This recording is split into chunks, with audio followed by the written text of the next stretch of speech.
Hi friends, welcome to మన Bommarillu. Upcoming రివ్యూలోకి వెళ్ళిపోదాం. భూమి గగన్ని కన్విన్స్ చేయడానికి ట్రై చేస్తూ ఉంటుంది కదా ఎంగేజ్మెంట్ విషయంలో. ఏవండి, మీరు మా మాటలు ఎందుకు నమ్మటం లేదు?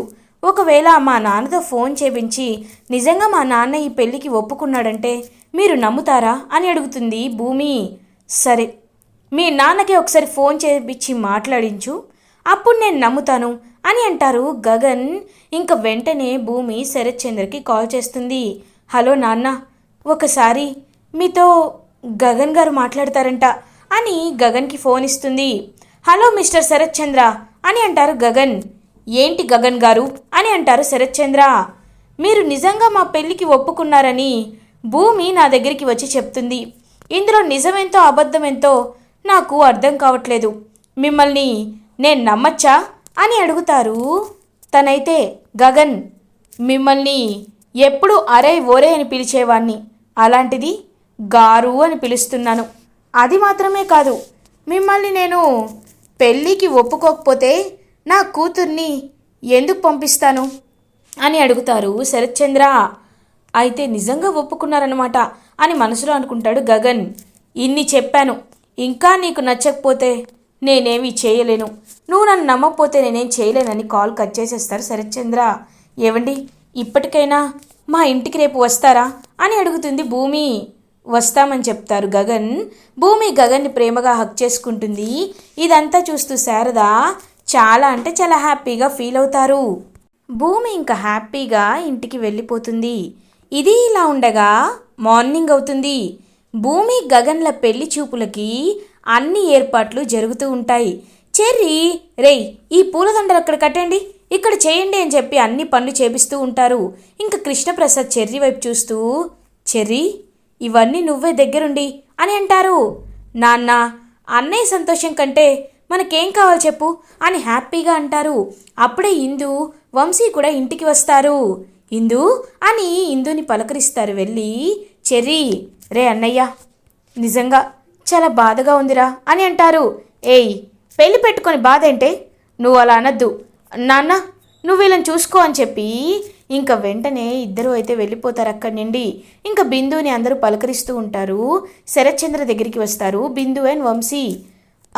అది మావయ్య గారు మీరు అని చెప్పి తడబడిపోతూ ఉంటాడనమాట వంశీ. ఇప్పుడు అల్లుడు గారు వచ్చే సమయం అయింది, మనం తర్వాత మాట్లాడుకుందాం అని శరత్ చంద్ర అక్కడి నుండి వెళ్ళిపోతారు. గగన్ వాళ్ళ ఫ్యామిలీ భూమి వాళ్ళ ఇంటికి రీచ్ అవుతారు. గగన్, శారద, పూర్ణిమ ముగ్గురు హ్యాపీగా మంచిగా ఇంక రెడీ అయ్యి అలా హాల్లోకి వస్తారు. పెళ్లి కూతుర్ని తీసుకురండి అని చెప్తారు శరత్ చంద్ర. భూమిని చాలా చక్కగా రెడీ చేసి అలా ఇంకా భూమిని కిందకి తీసుకువస్తారు బిందు అండ్ ఇందు. భూమిని చూస్తూ చాలా అంటే చాలా హ్యాపీగా ఫీల్ అవుతారు గగన్. ఇంకా భూమి అలా అందరికీ కాఫీ ఇస్తూ ఉంటుంది. లైక్ పెళ్లి చూపులు అలా ఇంకా జరుగుతూ ఉంటాయి భూమి అండ్ గగన్కి. ఇంతకీ కట్న కానుకల విషయం గురించి మాట్లాడు బావా అని అంటుంది అపూర్వ. అవును, చెప్పండి, మీరు ఏం అడిగినా ఇస్తాను. నా కూతురు నా బంగారం కాబట్టి తనని మీకు ఇస్తున్నానంటేనే మీరు చాలా అదృష్టవంతులని అర్థం. చెప్పండి, మీకు ఏం కావాలి? ఏం కావాలన్నా ఇస్తాను. ఎన్ని కోట్లు కావాలి అని అడుగుతారు శరత్ చంద్ర. చూడండి, నాకు కోట్లు అవసరం లేదు. భూమి అదృష్ట దేవత, తను మా ఇంటి అమ్మాయి, అలాంటిది ఆ అమ్మాయిని ఇస్తున్నారు. చాలు, భూమి వస్తే చాలు, ఇంకా ఎవరు మాకు అక్కర్లేదు. మాకు ఎలాంటి కట్న కానుకలు అవసరం లేదు అని అంటారు శారద. ఇంకా శరత్ చంద్ర అలా చూస్తూ ఉంటారు. బావగారికి ఇల్లంతా చూపించాలి కదా అని అంటుంది బిందు. అయితే బిందు, నువ్వు వెళ్ళి గగన్కి ఇల్లంతా చూపించమ్మా అని అంటారు. వెంటనే అయినా మేము చూపిస్తే ఏం బాగుంటుంది, భూమి చూపిస్తే బాగుంటుంది కదా అని అంటారు. ఇంక భూమి ఒక్కసారిగా షాక్ అయిపోతుంది. గగన్ కూడా అలా భూమి వైపు చూస్తూ ఉంటారు. వెంటనే శరత్ చంద్రకి చాలా కోపం వస్తుంది. కానీ ఏమి మాట్లాడకుండా అపూర్వ వైపు చూస్తే అపూర్వ పర్లేదు అని సైగ చేస్తుంది. ఇంకా వెంటనే శరత్ చంద్ర, అమ్మ భూమి, అల్లుడి గారికి వెళ్ళి ఇల్లంతా చూపించమ్మా అని అంటారు. ఇంకా భూమి అలా హ్యాపీగా గగన్తో నడుస్తూ వెళ్తుంది. గగన్ అలా ఇంకా భూమి వైపు చూస్తూ ప్రేమగా భూమి కోసం ఒక పాట పాడుతూ నడుచుకుంటూ వెళ్తూ ఉంటాడు. అలా ఇంకా భూమి అన్ని రూమ్స్ చూపిస్తూ ఉంటుంది. గగన్ ఇంకా అలా భూమిని హక్ చేసుకొని, భూమి నిజంగా ఇదంతా కళ నిజమా అని అనిపిస్తుంది. ఎందుకంటే జీవితంలో ఎప్పటికీ మన పెళ్ళిని ఒప్పుకోడనుకున్న శరత్ చంద్ర మన పెళ్ళిని ఒప్పుకున్నారు. అలాంటిది ఇప్పుడు త్వరలో మన ఇద్దరికి పెళ్ళవబోతుందంటేనే నాకు చాలా సంతోషంగా ఉంది అని అంటారు. ఇంకా వెంటనే భూమి, చెప్పాను కదండి, సంకల్పం ఉంటే ఏదైనా సాధించవచ్చు. అందుకే నాన్న మంచివారే, మీకు ఎప్పుడు చెడ్డవారిలా కనిపిస్తారు. నాన్న చాలా మంచివారు కాబట్టే నాది అర్థం చేసుకొని, నా బాధను అర్థం చేసుకొని మన పెళ్ళికి ఒప్పుకున్నారు. ఇంకా మన జీవితంలో ఎలాంటి కష్టాలు లేవు, ఇంకా మన పెళ్ళే అని హ్యాపీగా చెప్తుంది భూమి. అలా ఇంకా భూమి గగన్ అయితే చాలా హ్యాపీగా ఒకరితో ఒకరు మాట్లాడుకుంటూ ఉంటారు. ఇది ఇలా ఉండగా కృష్ణప్రసాద్ శారద దగ్గరికి వస్తారు. శారదా అని పిలుస్తారు. ఇంకా సైలెంట్గా ఉంటుంది శారదా. శారదా, ఏంటి వెళ్ళిపోతున్నావు? ఆగు, నీతో మాట్లాడాలి. శారదా, నాకు నిజంగా చాలా సంతోషంగా ఉంది. బావగారు ఎప్పటికీ చేయరనే పని ఇప్పుడు చేస్తున్నారు. నిజంగా ఇప్పుడు భూమి గగన్ల పెళ్లి జరుగుతుంది. త్వరలో మనం కూడా అందరం ఒకే చోట సంతోషంగా కలిసి ఉంటామనే ఒక ఆలోచన నాకు వస్తుంది. చాలా సంతోషంగా ఉంది శారదా అని అంటారు కృష్ణప్రసాద్. ఏవండి, మనకి అన్నిటికంటే గగన్ సంతోషమే ముఖ్యం.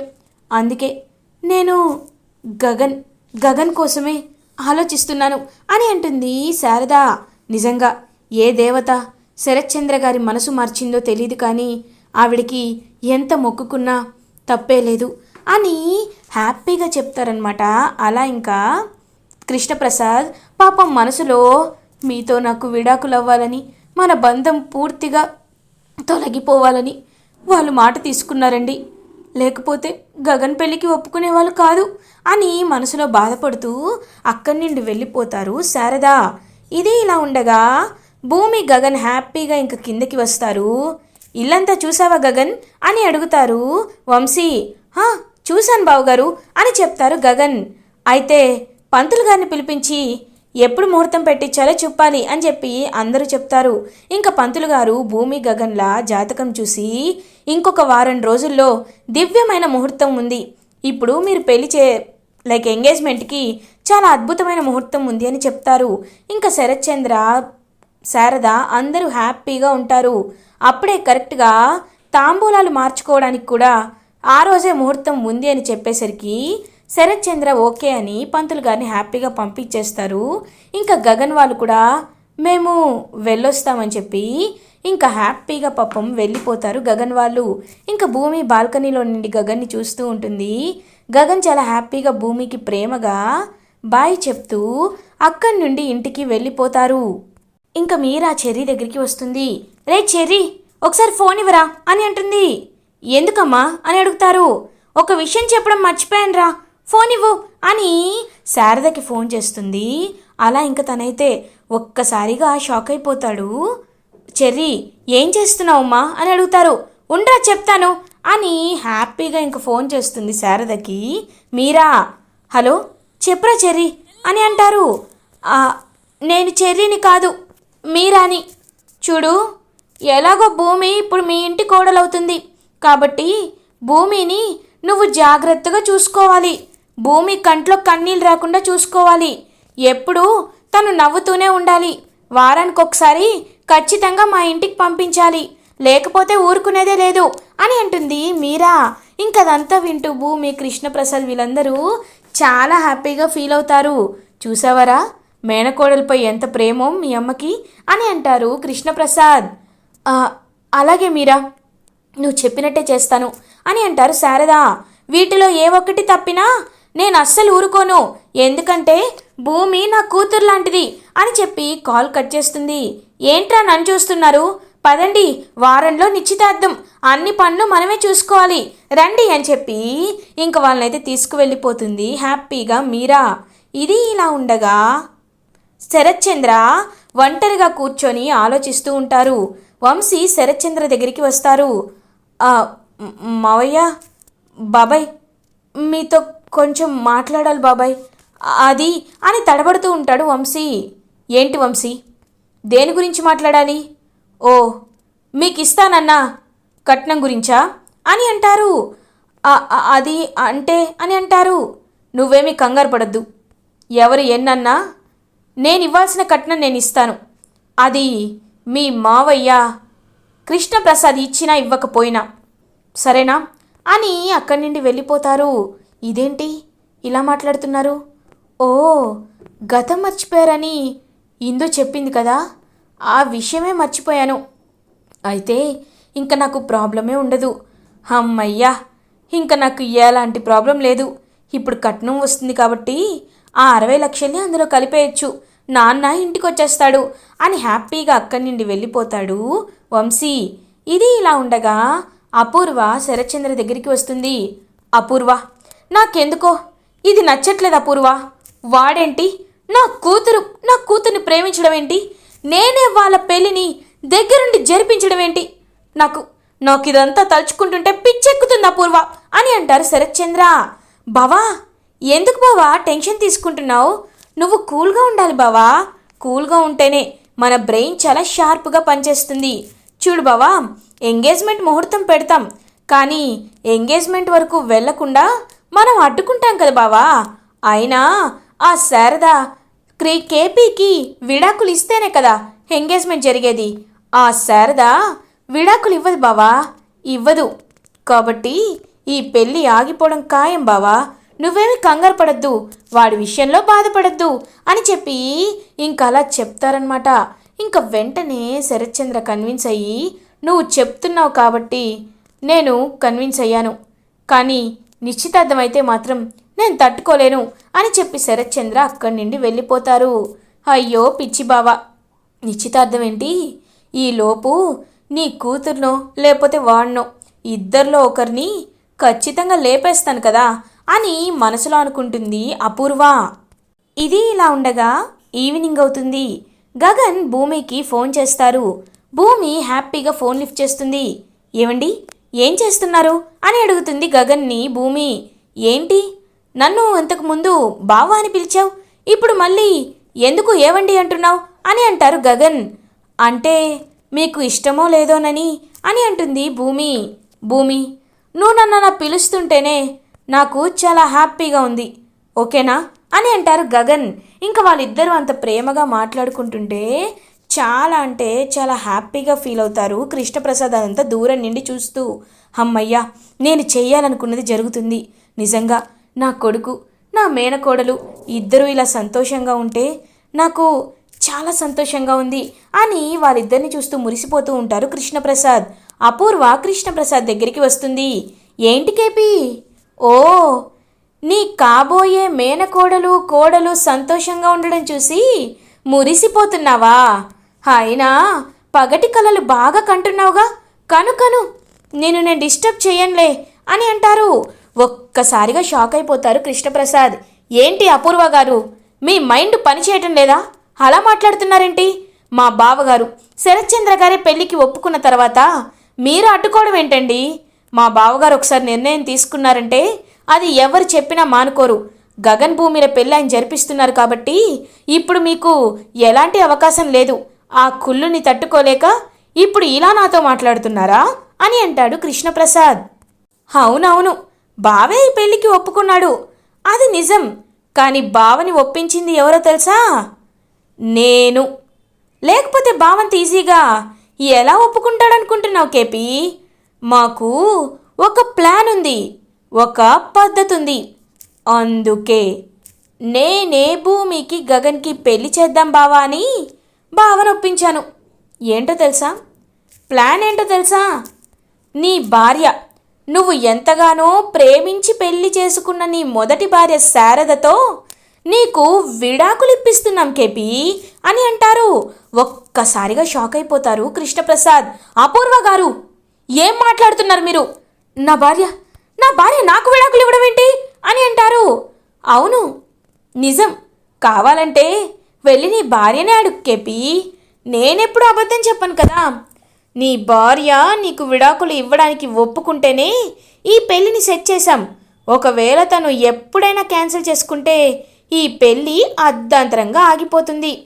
అర్థమైందా? ఇప్పుడు ఇప్పుడు సంతోషపడు అని అక్కడి నుండి వెళ్ళిపోతుంది అపూర్వ. ఒక్కసారిగా కోపంతో రగిలిపోతారు కృష్ణప్రసాద్. అంటే శారద గగన్ ప్రేమ కోసం తన పెళ్లిని త్యాగం చేయాలనుకుంటుందా? శారదని కలవాలి అని ఇంకా శారద దగ్గరికి బయలుదేరుతారు హుటాహుటిన కృష్ణప్రసాద్. ఇది ఇలా ఉండగా కృష్ణప్రసాద్ శారద వాళ్ళ ఇంటికి వస్తారు. శారదా అని గట్టిగా అరుస్తూ ఉంటారు. ఇంకా వెంటనే షాక్ అయిపోతారనమాట శారద. ఏంటండి మీరు ఎందుకు ఇక్కడికి వచ్చారు అని అడుగుతుంది. శారదా ఏంటి నువ్వు చేసిన పని? అంటే నువ్వు నాకు విడాకులు ఇస్తానని ఒప్పుకున్నావా శారదా అని అంటారు. వెంటనే గగన్ అదంతా పైనుండి చూస్తూ ఉంటాడనమాట. ఇదేంటి ఈయనకి ఎలా తెలిసిపోయింది అని ఆలోచనలో పడతారు. ఏంటి నాకెలా తెలిసిందనుకుంటున్నావా? నాకు అంతా అపూర్వ చెప్పేసింది. అయినా ఎందుకు శారదా, ఎందుకు నువ్వు నన్ను విడిపోవాలనుకుంటున్నావు అని అడుగుతారు. ఎందుకంటే మన గగన్ కోసం అని అంటారు శారదా. చూడు శారదా, నేను మీకోసమే చాలా ప్రయత్నాలు చేస్తున్నాను. అలాంటిది ఇప్పుడు నువ్వు ఇలా మాట్లాడడం కరెక్టా శారదా? అయినా నేను అసలు పెళ్ళి ఎందుకు చేసుకున్నానో నీకు చెప్పాలి శారదా. నువ్వే కాదు ఇంట్లో వాళ్ళందరూ తెలుసుకోవాలి. ఎందుకంటే ఎప్పుడు నేనే తప్పు చేసిన వాడిగా దోషిగా నిలబడాలనుకోవట్లేదు. నిన్ను వదులుకోవాలని నేను అస్సలు అనుకోవటం లేదు అని గట్టిగా చెప్తారు కృష్ణప్రసాద్. మిస్టర్ కృష్ణప్రసాద్, నువ్విక్కడికి ఎందుకు వచ్చావో నేను తెలుసుకోవాలనుకోవటం లేదు. కానీ మర్యాదగా ఇక్కడి నుండి వెళ్ళిపో కృష్ణప్రసాద్ అని అంటారు. రేయ్ గగన్, నేను చెప్పేది చెప్పిన తర్వాతే ఇక్కడి నుండి వెళ్తాను. అది ఎవరు ఏమనుకున్నా అసలు ఆ రోజు ఏం జరిగిందో తెలుసా? నేను ఎందుకు అలా పెళ్లి చేసుకోవాల్సి వచ్చిందో తెలుసా? మిమ్మల్ని బ్రతికించుకోవడం కోసం, మీకోసం పెళ్లి కాలేదని చెప్పి శరత్ చంద్ర వాళ్ళ కంపెనీలో జాయిన్ అయ్యాను ఉద్యోగం కోసం. కానీ దాని తర్వాత అనుకోని సంఘటనగా మీరాని నన్ను పెళ్లి చేసుకోమని అదిగో ఆ మహాతల్లి అపూర్వనే నా చేతులు కట్టేసి నన్ను బంధించి నన్ను బలవంతంగా పెళ్లి చేసుకోవాలని తనే చెప్పింది అని అన్ని విషయాలు చెప్తారు. అది మాత్రమే కాదు, ఆ రోజు ఫ్యాక్టరీ తగలబడిపోవడానికి కారణం, అలాగే భూమి వాళ్ళ అమ్మ శోభాచంద్ర గారు చనిపోవడానికి కారణం, వీటన్నిటికీ కారణం ఎవరో కాదు ఆ అపూర్వే అని చెప్పి గట్టిగా చెప్తారు కృష్ణప్రసాద్. ఒక్కసారిగా అపూర్వ గురించి నిజాలు తెలుసుకొని షాక్ అయిపోతారు గగన్ అండ్ శారదా. ఇలా ఎపిసోడ్ ఎండ్ అవుతుంది. ఫర్దర్ ఎపిసోడ్ రివ్యూస్ ముందుగా మీకు కావాలి అనుకుంటే మా ఛానల్ని సబ్స్క్రైబ్ చేసుకోండి. Thanks for watching.